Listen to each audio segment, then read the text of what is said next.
Hey YouTube, Kill here, and right now for me in the United Kingdom, as of recording this video, it is 11:54. That was a bit annoying, and of course it will vary from people to people, from where they're viewing it, and it will still have the same minute, of course, unless you live in North Korea where it's going to be half an hour off. I don't think you can watch this in North Korea. Anyway, but the thing is, once it goes beyond 11 p.m, PM means, of course, post-meridia, post-midday, it goes to 12 a.m.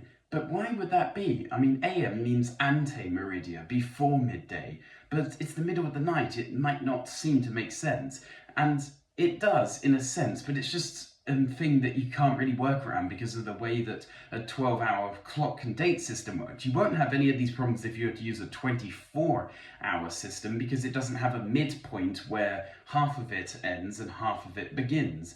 Now let's talk about this. So, midday and midnight are not an hour-long period of time. They aren't the hours. They're fixed points in between the beginning of 1 hour and the start of another hour. 11:59 is the moment that turns to 12 a.m. or p.m. It doesn't matter. It becomes either midday or midnight, but then instantly afterwards, it's now the next day or the afternoon, because of course noon is midday and midnight is, well, when the new day starts. But anyway, the point is, you kind of can't really just put these numbers anywhere else, because, for example, 12 o'clock is immediately after it is supposed to be after the morning, so PM, post-meridia, post-midday, so after the morning.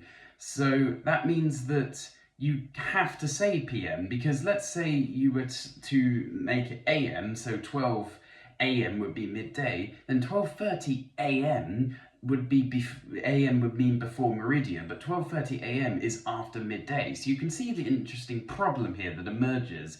But the annoying thing is, you have to have it this way, where it's confusing and 12 p.m. is the middle of the day and 12 a.m. is the middle of the night, because otherwise you have to remove these hours from the date system. And there's a big problem with that, which is that you can't just remove 2 hours from the 24-hour date system and have it still work, of course, because it relies on having these 2 hours. They're confusing, but it's the best you can do, and if you want to avoid this, as I was saying, just switch to a 24-hour clock and you'll avoid all of these problems with midday and midnight.